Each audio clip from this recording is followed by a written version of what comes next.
Tengah wacana new normal, pesantren bersiap menarik kembali santri-santrinya. Sebagai lembaga pendidikan berbasis asrama, pesantren dianggap menjadi entitas yang dianggap rentan dari penularan COVID-19. Lalu apa saja yang mesti diperhatikan pemerintah dalam hal ini? Kementerian Agama sebelum mereka menerbitkan panduan kebijakan pembelajaran di pesantren yang rencananya akan diumumkan dalam waktu dekat.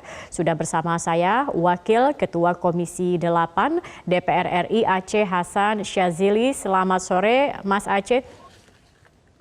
Selamat sore Mbak Zaki Arfan, selamat sore. Iya. Assalamualaikum warahmatullahi wabarakatuh. Waalaikumsalam warahmatullahi wabarakatuh. Mas Aceh, kalau kita melihat ini panduan penyelenggaraan untuk kegiatan belajar untuk pesantren memang masih dalam penggodokan. Tapi kalau kita lihat sudah ada beberapa daerah yang sudah mulai memperbolehkan pesantren untuk berjalan aktivitas belajar mengajarnya. Salah satunya misalnya Jawa Timur begitu, di mana Gubernur Jawa Timur sudah memperbolehkan pesantren buka, meskipun kita lihat seminggu terakhir Jawa Timur ini provinsi dengan kasus positif baru yang masih banyak. Kalau melihat dari pandangan Komisi 8, apa saja catatan terkait dengan hal ini? Ya, pertama saya kira yang paling utama ya adalah bahwa keselamatan dan kesehatan para santri dan lingkungan pesantren, para kiai, para ustadz, saya kira harus menjadi prioritas utama ya. Menjaga kesehatan, menjaga keselamatan bagi para santri, para masyayikh, para asatidz, para ustadz. Saya kira itu yang paling utama. Oleh karena itu, maka sebaiknya saya kira kalaupun ya pihak pesantren tetap menginginkan agar proses pembelajaran berlangsung dengan new normal atau kenormalan baru, maka tetap harus mengedepankan protokol COVID-19 dengan sangat ketat. Karena kita tahu bahwa pesantren merupakan entitas lingkungan pendidikan di mana santri belajar 24 jam, ya, tidur bersama, makan bersama, ya kan, belajar dan lain sebagainya. Selalu ada proses interaksi, sehingga potensi ya proses interaksi tersebut memang memungkinkan bagi potensi persebaran COVID-19 begitu sangat rentan gitu. Baik. Namun Baik, Mas. oleh karena itu maka di dalam menentukan bagaimana proses protokol COVID-19 di sana, misalnya para santri betul-betul harus melalui proses screening yang betul-betul ketat begitu. Ya. Dengan misalnya kalau santri yang berasal dari daerah yang zona merah itu harus melalui proses karantina baik di rumah sebelum berangkat ke pesantren gitu ya, maupun pada saat di pesantren pun sebelum masuk ke pesantren saya kira juga harus dilakukan rapid test begitu. Dan karena bayangkan Mbak Zaki Arfan ya, satu saja misalnya atau 1-2 orang terkena COVID gitu ya, positif, itu kan bisa dengan mudah menjadi klaster baru. Ya.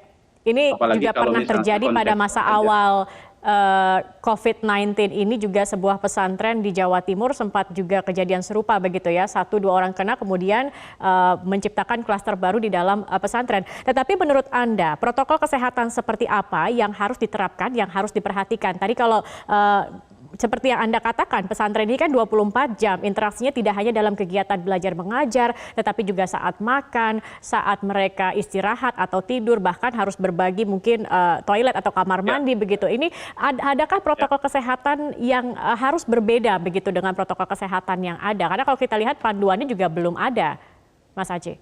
Ya, saya kira yang penting sebetulnya adalah potensi-potensi di mana penularan itu bisa terjadi, dan saya kira itu harus betul-betul dikonsultasikan dengan ahli kesehatan ya dan ahli epidemiologi. Misalnya soal di pesantren, saya kebetulan juga dulu waktu masih belajar pernah juga di pesantren.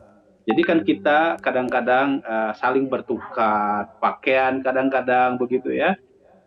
Kita juga saling bertukar alat-alat mandi dan lain-lain sebagainya. Itu saya kira harus tegas, tidak boleh begitu ya, karena bagaimanapun potensi seperti itu tidak akan menimbulkan proses interaksi yang tidak baik begitu ya dalam interaksi para santri. Jadi oleh karena itu saya kira dalam proses screening awalnya itu betul-betul harus ketat.